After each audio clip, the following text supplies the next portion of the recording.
ਤੁਸੀਂ ਵੇਖੋ ਕਿ ਅੱਜ ਝੰਡੀ ਦੇਣ ਵਾਸਤੇ ਕੇਜਰੀਵਾਲ ਸਾਹਿਬ ਨੂੰ ਆਣਾ ਪਿਆ।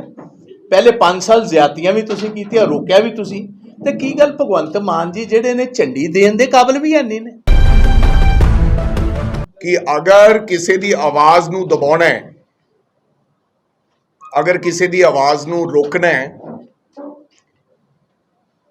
अगर वो तुहाडे तो डर नहीं रहा ਤਾਂ ਉਹਨਾਂ ਦੇ ਮਗਰ ਏਜੰਸੀਜ਼ ਨੂੰ ਲਾ ਕੇ ਉਹਦੀ ਆਵਾਜ਼ ਨੂੰ ਦਬਾਉਣ ਦੀ ਕੋਸ਼ਿਸ਼ ਕੀਤੀ ਜਾ ਰਹੀ ਹੈ। ਮੇਰਾ ਇਹ ਦਾਅਵਾ ਇੱਥੇ ਬੈਠੇ ਪੰਜਾਬ ਪੁਲਿਸ ਦੇ ਸੀਨੀਅਰ ਅਧਿਕਾਰੀ ਜਿਹੜੇ ਉਹ ਇਹਨਾਂ ਗੈਂਗਸ ਦੇ ਨਾਲ ਤੁਲਕ ਰੱਖਦੇ, ਉਹਨਾਂ ਨੂੰ ਸਾਰੀ ਐਕਟੀਵਿਟੀ ਇਹਨਾਂ ਦੀ ਪਤਾ ਹੈ, ਜੇਲ੍ਹਾਂ ਵਿੱਚ ਬੈਠਿਆਂ ਦੀ ਵੀ, ਜੇਲ੍ਹਾਂ ਤੋਂ ਬਾਹਰ ਬੈਠਿਆਂ ਦੀ। ਜਿਸ ਪ੍ਰਕਾਰ ਪਿਛਲੇ 3 ਦਿਨਾਂ ਤੋਂ भाजपा सरकार नरेंद्र मोदी जी और अमित शाह जी दे इशारे ते साडे आदरणीय लीडर श्री राहुल गांधी जी नूं मगरले 3 दिनां तो सुबह तो लैके शाम तक, ना कि शाम तक, रात दे 12 बजे तक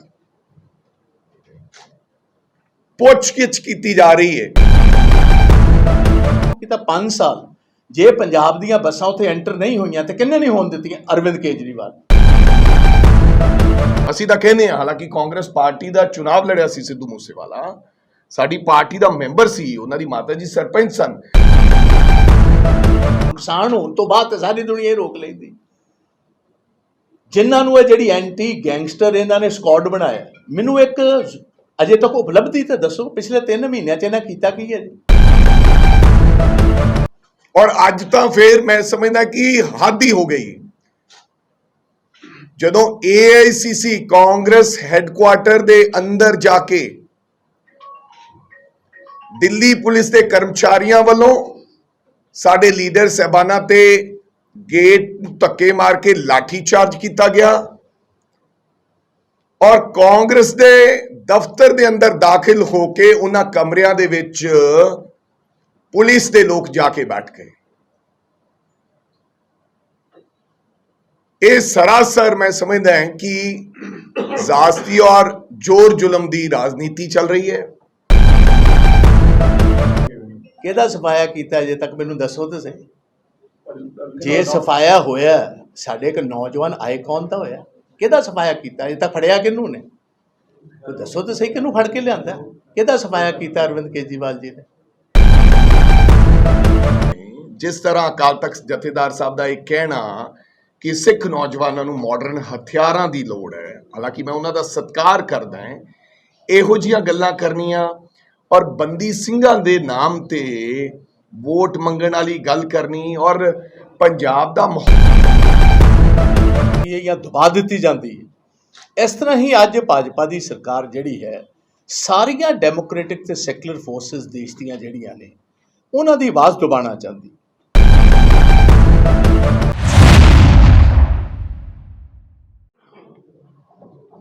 अज दा दिन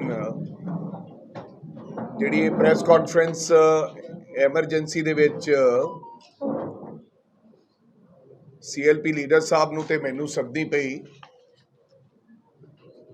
ਉਹਦੇ ਪਿੱਛੇ ਅੱਜ ਦਾ ਜਿਹੜਾ ਕਾਰਨ ਹੈ, ਮੁੱਖ ਕਾਰਨ ਜਿਸ ਤਰ੍ਹਾਂ ਦੇ ਹਾਲਾਤ ਦੇਸ਼ ਦੇ ਅੰਦਰ ਬਣਦੇ ਜਾ ਰਹੇ और एक दबाव की राजनीति, डर की राजनीति कि अगर किसी की आवाज नूं दबाउणा है, अगर किसी की आवाज नूं रोकना है, अगर वो तुहाडे तो डर नहीं रहा तो उन्हां दे मगर एजेंसीज नूं ला के उहदी आवाज नूं दबाउण दी कोशिश की जा रही है। मैं समझदा कि ये लोकतंत्र का घाण है, लोकतंत्र का कतल है। जिस प्रकार पिछले 3 दिनों तो भाजपा सरकार ਨਰਿੰਦਰ ਮੋਦੀ ਜੀ ਔਰ ਅਮਿਤ ਸ਼ਾਹ ਜੀ ਦੇ ਇਸ਼ਾਰੇ ਤੇ ਸਾਡੇ ਆਦਰਨੀय ਲੀਡਰ ਸ਼੍ਰੀ ਰਾਹੁਲ ਗਾਂਧੀ ਜੀ ਨੂੰ ਮਗਰਲੇ 3 ਦਿਨਾਂ ਤੋਂ ਸਵੇਰ ਤੋਂ ਲੈ ਕੇ ਸ਼ਾਮ ਤੱਕ, ਨਾ ਕਿ ਸ਼ਾਮ ਤੱਕ, ਰਾਤ ਦੇ 12 ਵਜੇ ਤੱਕ ਪੁੱਛਗਿੱਛ ਕੀਤੀ ਜਾ ਰਹੀ ਹੈ। ਮੈਂ ਇਹ ਸਮਝਦਾ ਹਾਂ ਕਿ ਇਹ ਰਾਹੁਲ ਗਾਂਧੀ ਨੂੰ ਡਰਾਉਣਾ ਚਾਹੁੰਦੇ ਨੇ। ਜਦੋਂ ਰਾਹੁਲ ਗਾਂਧੀ ਡਰੇ ਨਹੀਂ, ਇਹਨਾਂ ਦੀਆਂ ਗੱਲਾਂ ਦੇ ਅੱਗੇ ਝੁਕੇ ਨਹੀਂ, ਤੇ ਉਹਨਾਂ ਨੇ ਇਸ ਤਰ੍ਹਾਂ ਦੀ ਰਾਜਨੀਤੀ ਜਾਂ ਇਸ ਤਰ੍ਹਾਂ ਦਾ ਜਿਹੜੀ ਦਬਾਅ ਬਣਾਉਣਾ ਸ਼ੁਰੂ ਕਰ ਦਿੱਤਾ ਗਿਆ। ਔਰ ਅੱਜ ਕੀ ਹੋਇਆ, ਪਹਿਲੇ ਦਿਨ ਅਸੀਂ ਸ਼ਾਂਤੀਪੂਰਵਕ ਤਰੀਕੇ ਦੇ ਨਾਲ तमाम ਸਾਡੇ ਲੀਡਰ ਸਾਹਿਬਾਨ, AICC ਦੇ ਜਨਰਲ ਸੈਕਟਰੀਜ਼, ਸਾਡੇ तमाम ਵਰਿਸ਼ਠ leader, CWC members, member of parliament, secretaries, ਸਭ ਨੇ AICC ਇਕੱਠੇ ਹੋ ਕੇ ਔਰ ਮਾਰਚ ਦੇ ਰੂਪ ਦੇ ਵਿੱਚ ED ਦੇ ਦਫ਼ਤਰ ਜਾਣਾ ਸੀ। ਉਹਨਾਂ ਨੂੰ ਰਾਸਤੇ 'ਚ ਰੋਕਿਆ ਗਿਆ, ਬਾਹਰ ਬੈਰੀਗੇਟਿੰਗ ਲਾ ਦਿੱਤੀ ਗਈ ਔਰ ਦਿੱਲੀ ਨੂੰ ਸ਼ੌਮਨੀ ਦੇ ਵਿੱਚ ਤਬਦੀਲ ਕਰ ਦਿੱਤਾ ਗਿਆ। ਹਾਲਾਂਕਿ ਚੰਦ ਲੋਕਾਂ ਨੂੰ, ਜਿਹੜੇ ਰਾਹੁਲ ਗਾਂਧੀ ਨਾਲ ਸੀਨੀਅਰ ਮੋਸਟ ਲੋਕ ਸੀ, ਉਹਨਾਂ ਨੇ ਉੱਥੇ ਜਾਣਾ ਸੀ ED ਦਫ਼ਤਰ ਦੇ ਬਾਹਰ ਤੱਕ, ਲੇਕਿਨ ਦੁਸ਼ਮਣਾਂ ਨੂੰ ਡਰ ਸਤਾ ਰਿਹਾ ਸੀ, ਭੈ ਸਤਾ ਰਿਹਾ ਸੀ ਕਿ ਉਹ ਗੱਲ ਤਾਂ ਕੋਈ ਹੈ ਨਹੀਂ। ਸ਼ੌਮਨੀ ਦੇ ਵਿੱਚ ਤਬਦੀਲ ਕੀਤਾ ਗਿਆ ਔਰ ਸਾਡੇ ਕੁਝ ਲੋਕਾਂ ਨੂੰ, MPs ਨੂੰ, CLP ਲੀਡਰਸ ਨੂੰ, AICC ਮੈਂਬਰਸ ਨੂੰ, ਸਾਬਕਾ ਮੁੱਖ ਮੰਤਰੀਆਂ ਨੂੰ ਫੜ ਕੇ ਦਿੱਲੀ ਦੇ ਪੁਲਿਸ ਸਟੇਸ਼ਨ 'ਚ ਲੈ ਕੇ ਗਏ ਔਰ ਸਾਰਾ ਦਿਨ ਪੁੱਛਗਿੱਛ ਤੋਂ ਬਾਅਦ 11 ਵਜੇ ਤੱਕ, ਮੇਰਾ ਖਿਆਲ ਸ਼ਾਮ ਨੂੰ 10 ਕੇ 11 ਵਜੇ ਉਹਨਾਂ ਲੀਡਰ ਸਾਹਿਬਾਨਾਂ ਨੂੰ ਛੱਡਣ ਦਾ ਕੰਮ ਕੀਤਾ। ਫਿਰ ਕੱਲ ਦਾ ਵੀ ਇਹੀ ਦਿਨ ਰਿਹਾ ਔਰ ਅੱਜ ਤਾਂ ਫਿਰ ਮੈਂ ਸਮਝਦਾ ਕਿ ਹੱਦ ਹੀ ਹੋ ਗਈ। ਜਦੋਂ AICC ਕਾਂਗਰਸ ਹੈੱਡਕੁਆਰਟਰ ਦੇ ਅੰਦਰ ਜਾ ਕੇ ਦਿੱਲੀ ਪੁਲਿਸ ਦੇ ਕਰਮਚਾਰੀਆਂ ਵੱਲੋਂ ਸਾਡੇ ਲੀਡਰ ਸਾਹਿਬਾਨਾਂ ਤੇ ਗੇਟ ਧੱਕੇ ਮਾਰ ਕੇ ਲਾਠੀ ਚਾਰਜ ਕੀਤਾ ਗਿਆ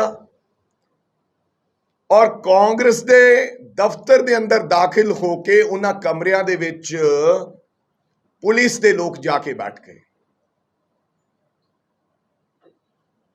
ਇਹ ਸਰਾਸਰ ਮੈਂ ਸਮਝਦਾ ਹਾਂ ਕਿ ਜ਼ਾਤੀ ਔਰ ਜ਼ੋਰ ਜ਼ੁਲਮ ਦੀ ਰਾਜਨੀਤੀ ਚੱਲ ਰਹੀ ਹੈ।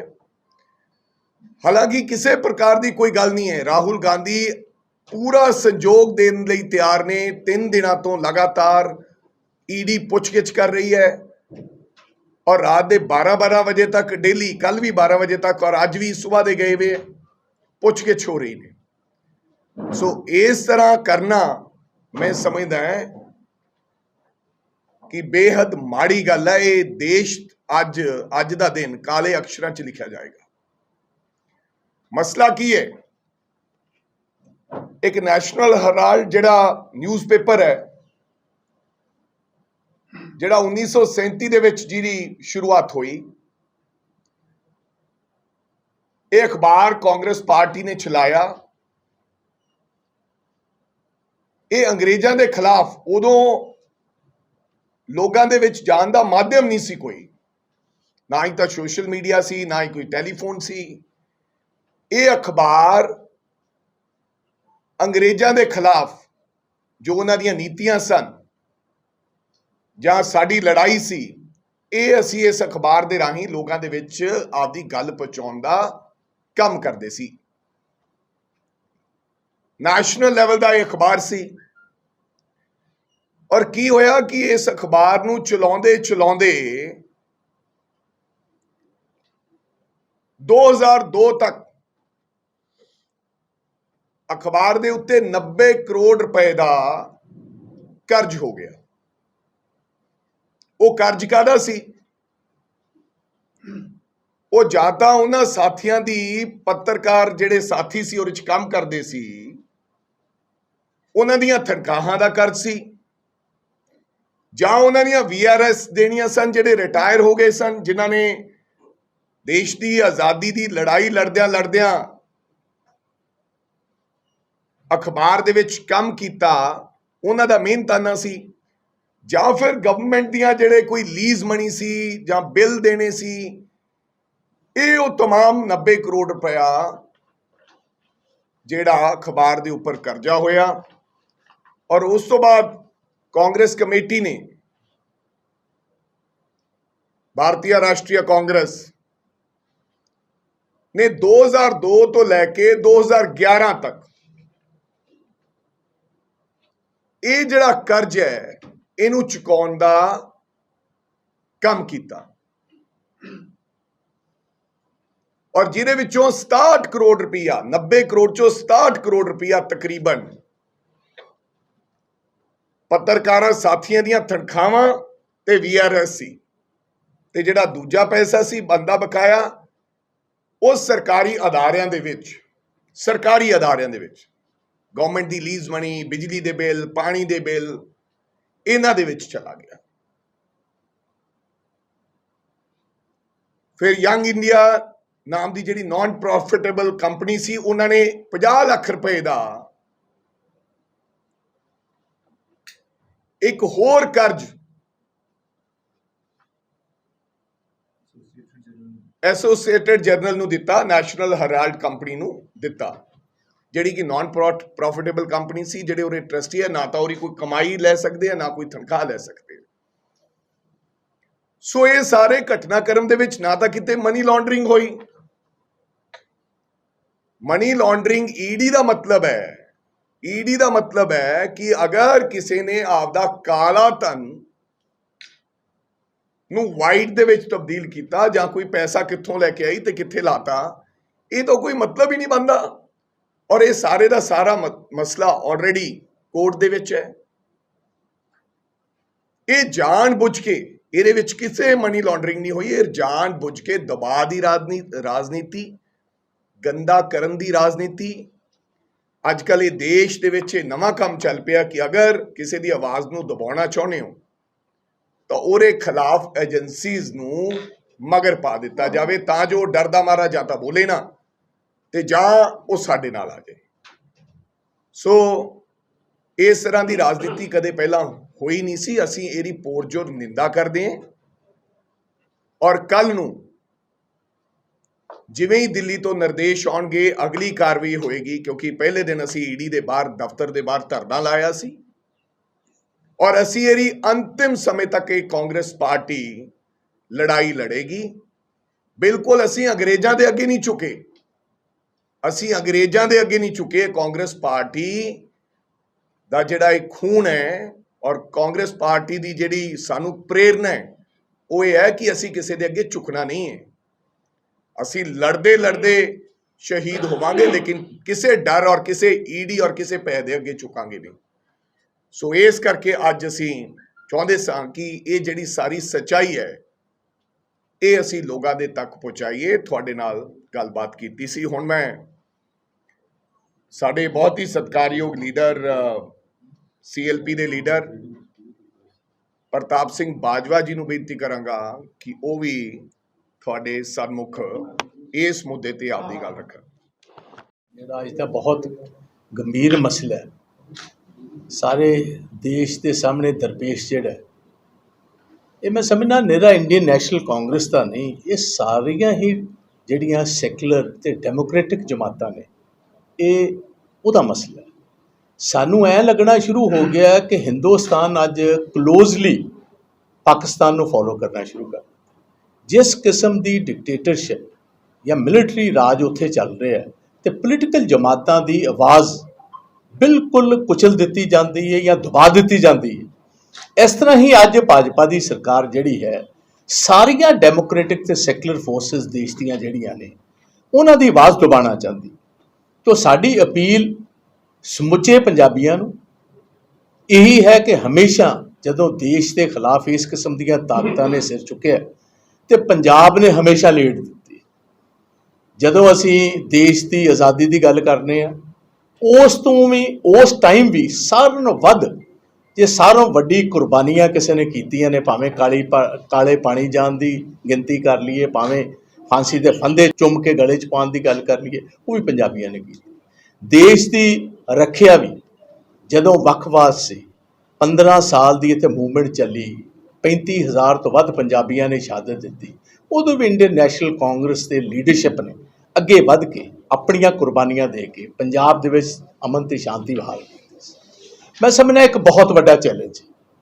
ਅਨਫੋਰਚੂਨੇਟਲੀ ਸੈਂਟਰ ਦੀਆਂ ਏਜੰਸੀਜ਼, ਭਾਵੇਂ CBI ਹੋਏ, ਭਾਵੇਂ ED ਹੋਏ, ਤੁਸੀਂ ਵੇਖੋ ਕਿ ਇਹ ਇਕੱਲੀ ਕਾਂਗਰਸ ਹੀ ਨਹੀਂ, ਜਿੰਨੇ ਵੀ ਪੋਲੀਟੀਕਲ ਲੀਡਰਸ਼ਿਪ ਹੈ ਸਾਰੇ ਦੇਸ਼ ਦੇ ਵਿੱਚ, ਸਾਰਿਆਂ ਦੇ ਖਿਲਾਫ ਇਹ ਜਿਹੜੀਆਂ ਸੈਂਟਰ ਦੀ ਏਜੰਸੀਆਂ ਉਹਨਾਂ ਦੀ ਜ਼ੁਬਾਨ ਨੂੰ ਦਬਾਉਣ ਵਾਸਤੇ ਐਂਡ ਫਰੀडम ਆਫ ਪ੍ਰੈਸ, ਮੈਂ ਸਮਝਦਾ ਨਿਰਾ ਸਾਨੂੰ ਹੀ ਨਹੀਂ, ਇਹ ਚੈਲੰਜ ਅੱਜ ਸਾਰਿਆਂ ਨਾਲੋਂ ਵੱਡਾ ਫਰੀडम ਆਫ ਪ੍ਰੈਸ ਨੂੰ ਹੀ, ਪ੍ਰੈਸ ਨੂੰ ਦਬਾਉਣ ਦੀ ਵੀ ਕੋਸ਼ਿਸ਼ ਹੋ ਰਹੀ। ਅਸੀਂ ਇਸ ਗੱਲ ਤੇ ਜਿਹੜੀ ਸਾਡੇ ਲੀਡਰ ਦੇ ਨਾਲ ਪਿਛਲੇ 3 ਦਿਨ 'ਚ ਗੱਲ ਕੀਤੀ ਜਾ ਰਹੀ ਹੈ, ਕਿਸੇ ਸਿੰਗਲ ਇੰਡੀਅਨ ਨਾਲ ਵੀ ਕਿਸੇ ਟਾਈਮ ਹੋ ਸਕਦੀ ਤੇ ਹੋ ਰਹੀ, ਸਪੈਸ਼ਲੀ ਮਿਨੋਰਿਟੀਜ਼ ਨਾਲ ਹੋ ਰਹੀ ਹੈ, ਘੱਟ ਗਿਣਤੀਆਂ ਨਾਲ ਇਹ ਗੱਲ ਹੋ ਰਹੀ ਹੈ। ਸਾਨੂੰ ਸਾਰਿਆਂ ਨੂੰ ਇਹਦੇ 'ਚ ਇਕੱਠੇ ਹੋਣ ਦੀ ਜ਼ਰੂਰਤ ਹੈ। ਰਾਜਾ ਜੀ ਨੇ ਤੁਹਾਨੂੰ ਸਾਰੀ ਗੱਲ ਦੱਸੀ ਹੈ ਕਿ ਜਿਹੜੀ ਨੈਸ਼ਨਲ ਹੈਰਲਡ ਪੇਪਰ ਹੈ, ਬੇਸਿਕਲੀ ਹਿੰਦੁਸਤਾਨ ਦੀ ਆਜ਼ਾਦੀ ਦੇ ਵਿੱਚ ਇੱਕ ਨੁਮਾਇਆਂ ਆਵਾਜ਼, ਆਪਣਾ ਵਿਊ ਪੁਆਇੰਟ ਦੇਸ਼ ਭਗਤਾਂ ਦਾ ਰੱਖਣ ਵਾਸਤੇ ਇੱਕ ਨੈਸ਼ਨਲ ਹੈਰਲਡ ਸੀ। ਉਹ ਟ੍ਰੈਡੀਸ਼ਨਸ ਕੰਟੀਨਿਊ ਰਹੀਆਂ ਤੇ ਕਾਂਗਰਸ ਦਾ ਹੀ ਉਹ ਵਿਊ ਪੁਆਇੰਟ ਸੀ। ਕਾਂਗਰਸ ਨੇ ਆਪਣੀ ਜ਼ਿੰਮੇਵਾਰੀ ਸਮਝੀ, ਇੰਡੀਅਨ ਨੈਸ਼ਨਲ ਕਾਂਗਰਸ ਨੇ, ਕਿ ਜ਼ੁਬਾਨ ਜਿਹੜੀ ਹੈ ਬੰਦ ਨਹੀਂ ਹੋਣੀ ਚਾਹੀਦੀ। ਭਾਵੇਂ ਦੇਸ਼ ਦੀ ਆਜ਼ਾਦੀ ਤੋਂ ਬਾਅਦ ਹੋਰ ਬਹੁਤ ਸਾਰੇ ਮਾਧਿਅਮ ਆ ਗਏ ਸੀ, ਪ੍ਰਿੰਟ ਮੀਡੀਆ ਦੇ ਨਾਲ ਨਾਲ ਇਲੈਕਟ੍ਰੋਨਿਕ ਮੀਡੀਆ ਤੇ ਬਾਕੀ ਵੀ ਸਾਰੇ ਆ ਗਏ, ਬਟ ਉਹਨੂੰ ਜ਼ਿੰਦਾ ਰੱਖਣ ਵਾਸਤੇ ਕਾਂਗਰਸ ਨੇ ਉਹਨੂੰ ਫੰਡ ਕੀਤਾ। ਇੱਕ ਨੌਨ ਪ੍ਰੋਫਿਟ ਮੇਕਿੰਗ ਇੱਕ ਕੰਪਨੀ ਬਣੀ ਹੈ, ਕੋਈ ਇਹਦਾ ਇੱਕ ਸਿੰਗਲ ਸ਼ੇਅਰ ਨਾ ਕਿਸੇ ਨੂੰ ਟ੍ਰਾਂਸਫਰ ਹੋ ਸਕਦਾ, ਨਾ ਇਹਦੇ 'ਚੋਂ ਕੋਈ ਤਨਖਾਹ ਲੈ ਸਕਦਾ, ਨਾ ਇਹਦੇ 'ਚੋਂ ਕੋਈ ਪ੍ਰੋਫਿਟ ਲੈ ਸਕਦਾ, ਨਾ ਇਹਦੇ 'ਚ ਕੋਈ ਮਨੀ ਲਾਂਡਰਿੰਗ ਦੀ ਗੱਲ ਹੋਈ। ਤੁਸੀਂ ਕਿਸੇ ਨੂੰ ਸਵਾਲ ਪੁੱਛਣਾ ਬਿਲਕੁਲ ਠੀਕ ਹੈ, ਬਟ ਜੋ ਤੌਰ ਤਰੀਕਾ ਰੱਖਿਆ, ਇੱਕ ਉਹ ਪਰਿਵਾਰ ਜਿਹਦੇ 3 ਜੀ ਜਿਹੜੇ ਨੇ ਹਿੰਦੁਸਤਾਨ ਦੇ ਪ੍ਰਧਾਨ ਮੰਤਰੀ ਰਹੇ ਹੋ, ਉਹਨਾਂ ਦੇ ਪਰਿਵਾਰ ਨੂੰ ਤੁਸੀਂ ਸਵੇਰ ਤੋਂ ਲੈ ਕੇ ਰਾਤ ਤੱਕ 12-1 ਵਜੇ ਤੱਕ, 1 ਦਿਨ 2 ਦਿਨ 3 ਦਿਨ, ਤੇ ਅੱਜ ਉਹ ਜਮਾਤ ਜਿਹੜੀ ਇੰਡੀਅਨ ਨੈਸ਼ਨਲ ਕਾਂਗਰਸ, ਠੀਕ ਹੈ ਤਾਕਤ 'ਚ ਰਹਿਣਾ ਜਾਂ ਬਾਹਰ ਜਾਣਾ ਇੱਕ ਵੱਖਰੀ ਗੱਲ, ਦੇਸ਼ ਦੀ ਆਜ਼ਾਦੀ ਦੇ ਵਿੱਚ 75 ਸਾਲਾਂ ਦੇ ਵਿੱਚੋਂ ਤਕਰੀਬਨ 50-55 ਸਾਲ ਕਾਂਗਰਸ ਦੀਆਂ ਸਰਕਾਰਾਂ ਰਹੀਆਂ, ਨੁਮਾਇਆਂ ਰੋਲ ਅਦਾ ਕੀਤਾ ਦੇਸ਼ ਦੀ ਤਰੱਕੀ ਦੇ ਵਿੱਚ। ਉਹਦੇ ਹੈੱਡਕੁਆਟਰਸ ਦੇ ਉੱਤੇ ਧੱਕੇ ਨਾਲ ਜਾ ਕੇ ਕਾਬਜ਼ ਹੋਣ ਦੀ ਕੋਸ਼ਿਸ਼ ਕਰਨੀ, ਲਾਠੀ ਚਾਰਜ ਕਰਨਾ ਸੀਨੀਅਰ ਲੀਡਰਸ਼ਿਪ ਤੇ। ਦੇਖੋ ਲੀਡਰਸ਼ਿਪ ਤੇ ਵੱਡੇ ਤੋਂ ਵੱਡੇ ਲੋਕ ਵੀ ਜਿਹੜੇ ਨੇ, ਕੋਈ 65 ਸਾਲ ਜਾਂ 70 ਸਾਲ ਜਾਂ 75 ਸਾਲ ਜਾਂ 80 ਸਾਲ, ਚਿਦੰਬਰਮ ਸਾਹਿਬ ਦੀ ਰਿਬਸ ਟੁੱਟੀਆਂ। ਨਿਰੇ ਛੋਟੇ ਵੀਰ ਨੇ ਜ਼ਿਕਰ ਕਰਦੇ ਕਰਦੇ ਐਕਸ ਚੀਫ ਮਿਨਿਸਟਰ ਨਹੀਂ, ਮੌਜੂਦਾ ਮੁੱਖ ਮੰਤਰੀ ਭੁਪਿੰਦਰ ਬਘੇਲ ਜੀ, ਸਾਡੇ ਅਸ਼ੋਕ ਗਹਿਲੋਤ ਜੀ, ਇਹ ਹਵਾਲਾਟਾਂ 'ਚ ਦਿੱਤੇ ਗਏ। ਹਵਾਲਾਟ ਦੇ ਵਿੱਚ ਕਿਸੇ ਬੰਦੇ ਨੂੰ ਕੋਈ ਸੀਮੈਂਟ ਤੇ ਲੱਗਾ ਨਹੀਂ, ਕਿਸੇ ਨੂੰ ਵੀ ਦਿੱਤਾ ਜਾ ਸਕਦਾ। ਇਹ ਇੱਕ ਪਰੰਪਰਾ ਬਹੁਤ ਖਤਰਨਾਕ ਹੈ। ਐਂਡ ਮੇਰਾ ਖਿਆਲ ਹਿੰਦੁਸਤਾਨ ਦਾ ਬਹੁਤ ਵੱਡਾ ਨਾਂ ਸੀ, ਜਿੱਥੇ ਕਿਹਾ ਜਾਂਦਾ it is the biggest democracy of the world. ਅੱਜ ਸਾਨੂੰ ਸ਼ਰਮ ਨਾਲ ਹੋਣਾ ਪੈਂਦਾ। ਆਰ ਵੀ ਫੋਲੋਇੰਗ ਪਾਕਿਸਤਾਨ? ਜੋ ਹਾਲਾਤ ਪਾਕਿਸਤਾਨ 'ਚ ਬਣੇ ਨੇ ਕਿ ਜਮਹੂਰੀ ਆਵਾਜ਼ ਦੀ ਅਸੀਂ ਕਦਰ ਹੀ ਨਹੀਂ ਕਰਨੀ, ਓਪੋਜੀਸ਼ਨ ਦੀ ਆਵਾਜ਼ ਰਹਿਣੀ ਬਹੁਤ ਜ਼ਰੂਰੀ ਹੈ ਹਿੰਦੁਸਤਾਨ ਦੇ ਵਿੱਚ। ਜੇ ਅਸੀਂ ਪਾਰਲੀਮੈਂਟ ਤੋਂ ਪਹਿਲੇ, ਸਾਨੂੰ ਸਮਝ ਨਹੀਂ ਆ ਰਹੀ ਕਿ 1 ਸਾਲ ਬਾਅਦ ਪਾਰਲੀਮੈਂਟ ਪੋਲਦੇ ਨੇ, ਅਸੀਂ ਆਪਣੇ ਪੋਲੀਟੀਕਲ ਵਿਰੋਧੀਆਂ ਨੂੰ, ਭਾਵੇਂ ਬੰਗਾਲ ਤੋਂ ਲੈ ਕੇ, ਭਾਵੇਂ ਬੰਗਾਲ 'ਚ ਵੇਖ ਲਓ, ਜਿੱਥੇ ਵੀ ਕੋਈ ਸਿਰ ਚੁੱਕਦਾ ਉੱਥੇ ਇਹੀ ਏਜੰਸੀਆਂ ਇਸਤੇਮਾਲ ਕੀਤੀਆਂ ਜਾਂਦੀਆਂ, ਡਰਾਇਆ ਜਾ ਰਿਹਾ, ਧਮਕਾਇਆ ਜਾ ਰਿਹਾ। ਸਾਡੇ ਲੀਡਰ ਨਾ ਡਰਨ ਵਾਲੇ ਨੇ, ਨਾ ਵੇਖੋ ਅਸੀਂ ਲੜਾਈ ਲੜਦੇ ਰਹੇ, ਨਾ ਉਹਨਾਂ ਦੇ ਕਾਡਰ, ਨਾ ਉਹਨਾਂ ਦੇ ਸਾਥੀ। ਜਿੱਥੋਂ ਤੱਕ ਵੀ ਲੋੜ ਪੈਗੀ ਅਸੀਂ ਉਹਨਾਂ ਦੀ ਪਿੱਠ ਪਿੱਛੇ ਵੀ ਖੜੇ ਹਾਂ, ਅਸੀਂ ਉਹਨਾਂ ਦੀ ਲੜਾਈ ਵੀ ਲੜਾਂਗੇ। ਸੋ ਅਸੀਂ ਸਾਰਾ ਹੀ ਕਾਂਗਰਸ ਦਾ ਕਾਡਰ ਅੱਜ ਇਹਨੂੰ ਬਹੁਤ ਕੜੇ ਸ਼ਬਦਾਂ ਦੇ ਵਿੱਚ ਨਿੰਦਾ ਕਰਦਾ। ਅਸੀਂ ਕਹਿੰਦੇ ਹਾਂ ਮੋਸਟ ਅਨਫੋਰਚੂਨੇਟ ਹੈ ਜੋ ਕੁਝ ਹੋਇਆ। This is a bad chapter, this is a black chapter in the history of India. ਇੱਕ ਗਲੋਰੀਅਸ ਡੈਮੋਕ੍ਰੈਟਿਕ ਹਿਸਟਰੀ ਹੈ ਹਿੰਦੁਸਤਾਨ ਦੀ। ਕਦੀ ਕਿਸੇ ਨੇ ਸੁਪਨੇ ਵਿੱਚ ਵੀ ਨਹੀਂ ਸੀ ਸੋਚਿਆ ਕਿ ਇਸ ਕਿਸਮ ਦੇ ਹਾਲਾਤ ਬਣ ਗਏ ਜਿਹੜੇ ਪਾਕਿਸਤਾਨ 'ਚ ਬਣਦੇ ਆਏ ਨੇ। ਇਸ ਕਿਸਮ ਦੇ ਹਾਲਾਤ ਅਸੀਂ ਪਾਕਿਸਤਾਨ ਜ਼ਰੂਰ ਵੇਖੇ ਸੀ, ਬਟ ਇਹ ਨਹੀਂ ਸੀ ਕਿਸੇ ਨੇ ਸੋਚਿਆ ਕਿ ਇੱਕ ਡੈਮੋਕ੍ਰੈਟਿਕ ਹਿੰਦੁਸਤਾਨ 'ਚ, ਇੱਕ ਸੈਕੂਲਰ ਹਿੰਦੁਸਤਾਨ 'ਚ ਇਸ ਕਿਸਮ ਦੇ ਹਾਲਾਤ ਬਣਨਗੇ। ਸੋ ਇਸ ਗੱਲ ਕਾਰਨ ਅਸੀਂ ਐਮਰਜੈਂਸੀ ਇਹ ਪ੍ਰੈਸ ਕਾਨਫਰੰਸ ਸੱਦੀ ਗਈ ਹੈ। ਅਸੀਂ ਇਸ ਤੋਂ ਬਾਅਦ ਜੋ ਸਾਡੀ ਸੈਂਟਰਲ ਪਾਰਟੀ ਹਾਈ ਕਮਾਂਡ ਦੇ ਆਦੇਸ਼ ਹੋਣਗੇ, ਅਸੀਂ ਇਹ ਸੰਘਰਸ਼ ਤਗੜੇ ਹੋ ਕੇ ਇਹਨੂੰ ਪੰਜਾਬ ਦੀ, ਕਿਉਂਕਿ ਸਾਡੀ ਦੋਨਾਂ ਦੀ ਜਾਂ ਸਾਡੇ ਸਾਰੇ ਸਾਥੀਆਂ ਦੀ ਜਿਹੜੀ ਬੇਸਿਕ ਜ਼ਿੰਮੇਵਾਰੀ ਹੈ ਉਹ ਹੈ ਪੰਜਾਬ 'ਚ ਅਸੀਂ ਪੰਜਾਬ ਦੇ ਹਰ ਸ਼ਹਿਰ, ਹਰ ਕਸਬੇ 'ਚ, ਹਰ ਪਿੰਡ ਦੇ ਵਿੱਚ, ਹਰ ਕੂਚੇ ਤੱਕ ਇਹ ਆਵਾਜ਼ ਲੈ ਕੇ ਜਾਵਾਂਗੇ। ਇਹ ਸ਼ਹੀਦ ਆਜ਼ਮ ਭਗਤ ਸਿੰਘ ਦੀ, ਇਹ ਗੁਰੂਆਂ ਪੀਰਾਂ ਪੈਗੰਬਰਾਂ ਸੂਰਬੀਰਾਂ ਦੀ ਧਰਤੀ ਹੈ। ਇਹ ਪਿਆਰ ਨਾਲ ਤੇ ਛਾਤੀ ਨਾਲ ਲਗਾ ਕੇ ਤੇ ਮਨਾਏ ਜਾ ਸਕਦੇ ਨੇ। ਇਹ ਡਰ ਦੇ ਨਾਲ, ਖੌਫ ਨਾਲ ਮੰਨਣ ਵਾਲੇ ਲੋਕ ਨਹੀਂ ਨੇ। ਤੋ ਇਸ ਗੱਲ ਕਾਰਨ ਅਸੀਂ ਇਹਨੂੰ ਇੱਕ ਵਾਰ ਫਿਰ ਕੰਡੈਮ ਕਰਨੇ ਤੇ ਇਸ ਸਰਕਾਰ ਨੂੰ, ਮੋਦੀ ਸਰਕਾਰ ਨੂੰ ਇਹ ਵੀ ਗੱਲ ਕਹਿੰਦੇ ਆ ਕਿ ਅੱਖਾਂ ਖੋਲ੍ਹੋ। ਇਹ ਜਿਹੜੀ ਤੁਸੀਂ ਰੀਤ, ਜਿਹੜਾ ਰਿਵਾਜ ਹੁਣ ਨਵੇਂ ਸਿਰੋਂ ਸ਼ੁਰੂ ਕਰਨ ਲੱਗੇ ਹੋ, ਇਹ ਡੈਮੋਕ੍ਰੇਸੀ ਵਾਸਤੇ ਕੋਈ ਚੰਗੀ ਗੱਲ ਨਹੀਂ। ਬਾਜਵਾ ਸਾਹਿਬ ਅੱਜ ਦੱਸੋ ਕੇਜਰੀਵਾਲ ਸਾਹਿਬ 5 ਸਾਲ ਰੋਕਿਆ ਕਿਹਨੇ ਸੀ ਇਹਨਾਂ ਬੱਸਾਂ ਨੂੰ ਜੀ? 5 ਸਾਲ ਤੁਸੀਂ ਰੋਕ ਕੇ ਅੱਜ ਤੁਸੀਂ ਕਹਿੰਦੇ ਫਿਰਦੇ ਹੋ ਕਿ ਤੁਹਾਡੀ ਸਰਕਾਰ ਨੇ ਸ਼ੁਰੂ ਕੀਤਾ। 5 ਸਾਲ ਜੇ ਪੰਜਾਬ ਦੀਆਂ ਬੱਸਾਂ ਉੱਥੇ ਐਂਟਰ ਨਹੀਂ ਹੋਈਆਂ ਤੇ ਕਿੰਨੇ ਨਹੀਂ ਹੋਣ ਦਿੱਤੀਆਂ? ਅਰਵਿੰਦ ਕੇਜਰੀਵਾਲ ਸਾਡੇ ਪ੍ਰਧਾਨ ਜਿਹੜੇ ਉਸ ਟਾਈਮ ਟਰਾਂਸਪੋਰਟ ਮਿਨਿਸਟਰ ਸੀ, ਮੈਨੂੰ ਇਹ ਵੀ ਯਾਦ ਹੈ, ਇਹ ਉਹਨਾਂ ਨੂੰ ਇੱਕ ਵਾਰ ਅੰਮ੍ਰਿਤਸਰ ਮੇਰਾ ਖਿਆਲ ਕਿਤੇ ਏਅਰਪੋਰਟ ਤੇ ਆਏ ਸੀ, ਉੱਥੇ ਜਾ ਕੇ ਵੀ ਮਿਲੇ ਸੀ, ਪ੍ਰਦਰਸ਼ਨ ਵੀ ਕੀਤਾ ਸੀ, ਉਹਨਾਂ ਨੂੰ ਕਿਹਾ ਵੀ ਸੀ ਕਿ ਧੱਕਾ ਨਾ ਕਰੋ ਕੇਜਰੀਵਾਲ ਸਾਹਿਬ। ਤੋ ਇਹ ਇੱਕ ਬਕਾਇਦਾ ਤੌਰ ਸੋਚੀ, ਮੈਂ ਸਮਝਦਾ ਕਿ ਅਨਫੋਰਚੂਨੇਟ ਗੱਲ ਹੈ। ਤੇ ਦੂਜੀ ਗੱਲ ਇਹ ਹੈ, ਤੁਸੀਂ ਵੇਖੋ ਕਿ ਅੱਜ ਝੰਡੀ ਦੇਣ ਵਾਸਤੇ ਕੇਜਰੀਵਾਲ ਸਾਹਿਬ ਨੂੰ ਆਉਣਾ ਪਿਆ। ਪਹਿਲੇ 5 ਸਾਲ ਜ਼ਿਆਦਤੀਆਂ ਵੀ ਤੁਸੀਂ ਕੀਤੀਆਂ, ਰੋਕਿਆ ਵੀ ਤੁਸੀਂ। ਤੇ ਕੀ ਗੱਲ ਭਗਵੰਤ ਮਾਨ ਜੀ ਜਿਹੜੇ ਨੇ ਝੰਡੀ ਦੇਣ ਦੇ ਕਾਬਿਲ ਵੀ ਹੈ ਨਹੀਂ ਨੇ, ਫਿਰ ਤੁਹਾਨੂੰ ਦਿੱਲੀੋਂ ਆਉਣਾ ਪਿਆ ਝੰਡੀ ਦੇ। ਉਹਦਾ ਮਤਲਬ ਭਗਵੰਤ ਮਾਨ ਹੈ ਕੀ ਹੈ ਜੀ? ਅਸੀਂ ਇਹ ਪੁੱਛਣਾ ਚਾਹੁੰਦੇ ਹਾਂ, ਭਗਵੰਤ ਸਿੰਘ ਮਾਨ ਜੀ, ਤੁਹਾਡੀ ਆ ਜਿਹੜੀ ਰੂਹ ਇੱਕ ਮਰੀ ਪਈ ਹੈ, ਜਾਗੇਗੀ ਕਦੋਂ? ਝੰਡੀ ਵਾਸਤੇ ਵੀ ਤੁਹਾਨੂੰ ਕੇਜਰੀਵਾਲ ਸਾਹਿਬ ਨੂੰ ਸੱਦਣਾ ਪਿਆ ਇੱਥੇ। ਜੇ ਕੇਜਰੀਵਾਲ ਸਾਹਿਬ ਨੇ ਜਾਣਾ ਹੀ ਸੀ ਤੇ ਇਹ ਉੱਥੇ ਜਿਹੜਾ ਤੁਹਾਡਾ ਇੰਟਰਨੈਸ਼ਨਲ ਏਅਰਪੋਰਟ, ਉਹਦੇ ਬਾਹਰ ਖਲੋਂਦੇ ਝੰਡੀ ਲੈ ਕੇ। ਜਦੋਂ ਸਾਡੀ ਬੱਸ ਐਂਟਰ ਕਰਦੀ ਉਹਨੂੰ ਝੰਡਾ ਦਿੰਦੇ। ਝੰਡਾ ਤੇ ਰੋਕ ਕੇ ਹੀ ਰੱਖਿਆ, ਲਾਲ ਝੰਡਾ ਤੇ ਕੇਜਰੀਵਾਲ ਨੇ ਲਾ ਕੇ ਰੱਖਿਆ, ਹਰੀ ਝੰਡੀ ਉੱਥੇ ਦਿੰਦੇ। ਘੱਟ ਤੋਂ ਘੱਟ ਇਹਨੂੰ ਮੌਕਾ ਤੇ ਦੇ ਦੇਣ ਕਿਤੇ ਝੰਡਾ ਵੀ ਚਲਾਉਣ ਦਾ। 3 ਮਹੀਨਿਆਂ ਦੇ ਵਿੱਚ ਜਦੋਂ ਝੰਡੀ ਦਾ ਵਕਤ ਆਉਂਦਾ ਕੇਜਰੀਵਾਲ ਸਾਹਿਬ ਆ ਜਾਂਦੇ। ਲਾਰੈਂਸ ਬਿਸ਼ਨੋਈ ਨੂੰ ਅੱਜ ਲਿਆਂਦਾ ਗਿਆ ਪੰਜਾਬ ਦੇ ਵਿੱਚ, ਉਹ ਕਹਿੰਦੇ ਸਾਡੀ ਵੱਡੀ ਉਪਲਬਧੀ ਹੈ, ਕੀ ਕਹੋਗੇ? ਨਹੀਂ, ਤੁਸੀਂ ਮੈਨੂੰ ਦੱਸੋ, ਜੋ ਅੱਜ ਪੰਜਾਬ ਦੇ ਹਾਲਾਤ ਨੇ ਛੋਟੇ, ਹਮੇਸ਼ਾ ਉਹ ਕਹਿੰਦੇ ਨੇ ਸਿਆਣਾ ਜਿਹੜਾ ਰੂਲਰ ਹੁੰਦਾ ਹੈ ਉਹ ਪਹਿਲੇ ਨੁਕਸਾਨ ਹੋਣ ਤੋਂ ਪਹਿਲੇ ਜਿਹੜਾ ਰੋਕਦਾ ਉਹਨੂੰ ਸਿਆਣਾ ਲੀਡਰ ਕਿਹਾ ਜਾਂਦਾ। ਨੁਕਸਾਨ ਹੋਣ ਤੋਂ ਬਾਅਦ ਤਾਂ ਸਾਰੀ ਦੁਨੀਆ ਹੀ ਰੋਕ ਲੈਂਦੀ। ਜਿਨ੍ਹਾਂ ਨੂੰ ਇਹ ਜਿਹੜੀ ਐਂਟੀ ਗੈਂਗਸਟਰ ਇਹਨਾਂ ਨੇ ਸਕੁਆਡ ਬਣਾਇਆ, ਮੈਨੂੰ ਇੱਕ ਅਜੇ ਤੱਕ ਉਪਲਬਧੀ ਤਾਂ ਦੱਸੋ ਪਿਛਲੇ 3 ਮਹੀਨਿਆਂ 'ਚ ਇਹਨਾਂ ਕੀਤਾ ਕੀ ਹੈ ਜੀ? ਐਂਡ ਮੇਰਾ ਇਹ ਦਾਅਵਾ ਇੱਥੇ ਬੈਠੇ ਪੰਜਾਬ ਪੁਲਿਸ ਦੇ ਸੀਨੀਅਰ ਅਧਿਕਾਰੀ ਜਿਹੜੇ ਉਹ ਇਹਨਾਂ ਗੈਂਗਸ ਦੇ ਨਾਲ ਤੁਲਕ ਰੱਖਦੇ, ਉਹਨਾਂ ਨੂੰ ਸਾਰੀ ਐਕਟੀਵਿਟੀ ਇਹਨਾਂ ਦੀ ਪਤਾ ਹੈ, ਜੇਲ੍ਹਾਂ ਵਿੱਚ ਬੈਠਿਆਂ ਦੀ ਵੀ, ਜੇਲ੍ਹਾਂ ਤੋਂ ਬਾਹਰ ਬੈਠਿਆਂ ਦੀ। ਸੀਰੀਅਸ ਐਲੀਗੇਸ਼ਨ ਲਾ ਰਹੇ ਹੋ ਮਾਜਵਾ ਸਾਹਿਬ ਤੁਸੀਂ ਪੁਲਿਸ ਤੇ? ਮੈਂ ਐਲੀਗੇਸ਼ਨ ਲਾ ਰਿਹਾ ਤੇ ਮੈਂ ਆਪਣੇ ਐਲੀਗੇਸ਼ਨ ਨਾਲ ਸਟੈਂਡ ਕਰਨਾ ਇਸ ਗੱਲ ਤੇ। ਮੈਂ ਇਹ ਜਿਹੜਾ ਐਲੀਗੇਸ਼ਨ ਲਾ ਰਿਹਾ ਸੋਚ ਸਮਝ ਕੇ ਲਾ ਰਿਹਾ, ਮੈਨੂੰ ਇਸ ਗੱਲ ਦੀ ਜਾਣਕਾਰੀ ਹੈ। ਇਹਨਾਂ ਦੀ ਸੀਨੀਅਰ ਜਿਹੜੀ ਪੁਲਿਸ ਦੀ ਹਾਇਰਾਰਕੀ ਹੈ, they are very much in touch with the top ਆ ਜਿਹੜੇ ਜੇਲ੍ਹਾਂ ਵਿੱਚ ਬੰਦ ਪਏ ਬੰਦੇ ਨੇ, ਜਿੰਨੇ ਗੈਂਗਸਟਰਸ ਨੇ, ਐਂਡ ਬਕਾਇਦਾ ਤੌਰ ਇਹਨਾਂ ਨੂੰ ਹਰ ਆਦਮੀ ਦਾ ਪਤਾ। ਮਾਜਵਾ ਸਾਹਿਬ ਨਾ ਪੋਲੀਟੀਕਲ ਜਦੋਂ ਉਹਨਾਂ ਦਾ ਵੀ ਗ੍ਰਹਿ ਵਿਭਾਗ ਸੀ ਕਿ ਉਦੋਂ ਤੁਹਾਨੂੰ ਉਦੋਂ ਨਹੀਂ ਪਤਾ ਸੀ ਵੀ ਇਹ ਸਾਰਾ ਕੁਝ ਉਹਨਾਂ ਚੱਲ ਰਿਹਾ? ਕਿਉਂਕਿ ਅੱਜ ਫਿਰ ਅਰਵਿੰਦ ਕੇਜਰੀਵਾਲ ਇਹੀ ਗੱਲ ਕਿਹਾ ਕਿ ਪੁਰਾਣੀਆਂ ਜਿਹੜੀਆਂ ਪਾਰਟੀਆਂ ਸੀ ਉਹਨਾਂ ਨੇ ਹੀ ਗੈਂਗਸਟਰ ਪਾਲੇ ਸੀ, ਉਹਨਾਂ ਨੇ ਇਹਨਾਂ ਨੂੰ ਪਨਾਹ ਦਿੱਤੀ ਆ, ਅਸੀਂ ਤਾਂ ਸਫਾਇਆ ਕਰਨ ਲੱਗੇ ਹੋਏ। ਕਿਹਦਾ ਸਫਾਇਆ ਕੀਤਾ ਅਜੇ ਤੱਕ ਮੈਨੂੰ ਦੱਸੋ ਤਾਂ ਸਹੀ। ਜੇ ਸਫਾਇਆ ਹੋਇਆ, ਸਾਡੇ ਇੱਕ ਨੌਜਵਾਨ ਆਈਕਨ ਤਾਂ ਹੋਇਆ, ਕਿਹਦਾ ਸਫਾਇਆ ਕੀਤਾ? ਅਜੇ ਤੱਕ ਫੜਿਆ ਕਿਹਨੂੰ ਨੇ? ਦੱਸੋ ਤਾਂ ਸਹੀ, ਕਿਹਨੂੰ ਫੜ ਕੇ ਲਿਆਂਦਾ? ਕਿਹਦਾ ਸਫਾਇਆ ਕੀਤਾ ਅਰਵਿੰਦ ਕੇਜਰੀਵਾਲ ਜੀ ਨੇ? ਕਿਹਦਾ ਸਫਾਇਆ ਕੀਤਾ? ਕੋਈ ਰੋਕਿਆ ਜੀ? ਹਰ ਰੋਜ਼ 1, 2 ਜਾਂ 3 ਕਤਲ ਹੋ ਰਹੇ। ਕਿਸੇ ਆਦਮੀ ਦੀ ਜ਼ਿੰਦਗੀ, ਕਿਸੇ ਆਦਮੀ ਦੀ ਪ੍ਰਾਪਰਟੀ ਮਹਿਫੂਜ਼ ਨਹੀਂ ਪੰਜਾਬ ਦੇ ਵਿੱਚ। ਅੱਜ ਤੋਂ 2 ਦਿਨ ਪਹਿਲੇ ਮੋਹਾਲੀ ਦੇ ਵਿੱਚ, ਡੇਰਾ ਬੱਸੀ ਦੇ ਵਿੱਚ, ਹਰ ਰੋਜ਼ ਅੰਮ੍ਰਿਤਸਰ ਦੇ ਵਿੱਚ, ਹਰ ਰੋਜ਼ ਵਾਰਦਾਤਾਂ ਹੋ ਰਹੀਆਂ, ਲੁਧਿਆਣੇ ਦੇ ਵਿੱਚ। ਕਾਂਗਰਸ ਦਾ ਗਾਣਾ ਵੀ ਵਿਵਾਦਾਂ 'ਚ ਰਿਹਾ, ਉਹਦੇ ਪਰਿਵਾਰ ਨੇ ਵੀ ਕਿਹਾ, ਮੂਸੇਵਾਲੇ ਦੇ ਪਰਿਵਾਰ ਨੇ, ਕਿ ਸਾਡੇ ਬੇਟੇ ਨੂੰ ਤੁਸੀਂ ਰਾਜਨੀਤੀ 'ਚ ਨਾ ਵਰਤੋ। ਔਰ ਤੁਹਾਡੇ ਜਿਹੜਾ ਗਾਣਾ ਬਣਾਇਆ ਗਿਆ ਸੰਗਰੂਰ ਲੋਕ ਸਭਾ ਦੇ ਵਿੱਚ, ਉਹਦੇ ਵਿੱਚ ਫੋਟੋਆਂ ਲਾਈਆਂ ਗਈਆਂ ਨੇ। ਮੈਨੂੰ ਇਸ ਗੱਲ ਦਾ ਇਲਮ ਨਹੀਂ ਹੈ। ਮੇਰਾ ਜਵਾਬ ਦੇਣਾ ਚਾਹੁੰਦਾ ਹੈ ਕਿ ਬਿਲਕੁਲ ਇਸ ਅਰਦਾਸ ਵਾਲੇ ਦਿਨ ਇਹ ਬਹੁਤ ਵੱਡੀ ਗੱਲ ਹੈ, ਬਹੁਤ ਵੱਡੀ ਗੱਲ ਹੈ ਕਿ ਉਹਨਾਂ ਨੇ ਸਟੇਜ 'ਤੇ ਧੰਨਵਾਦ ਜਦੋਂ ਕਰ ਰਹੇ ਸਨ ਪਰਿਵਾਰ ਦੇ ਪਿਤਾ ਜੀ ਉਹਨਾਂ ਦੇ, ਔਰ ਉਹਨਾਂ ਨੇ ਇਹ ਗੱਲ ਕਹੀ ਕਿ ਬਿਲਕੁਲ ਕਿਸੇ ਪ੍ਰਕਾਰ ਦੀ ਰਾਜਨੀਤੀ ਸਾਡੇ ਪਰਿਵਾਰ ਨਾਲ ਨਹੀਂ ਹੋਈ। ਉਲਟਾ ਰਾਜਾ ਵੜਿੰਗ ਨੇ ਇਹ ਕਿਹਾ ਸੀ ਕਿ ਆਪਾਂ ਰਾਜਨੀਤੀ ਦੇ ਵਿੱਚ ਨਹੀਂ ਆਉਣਾ।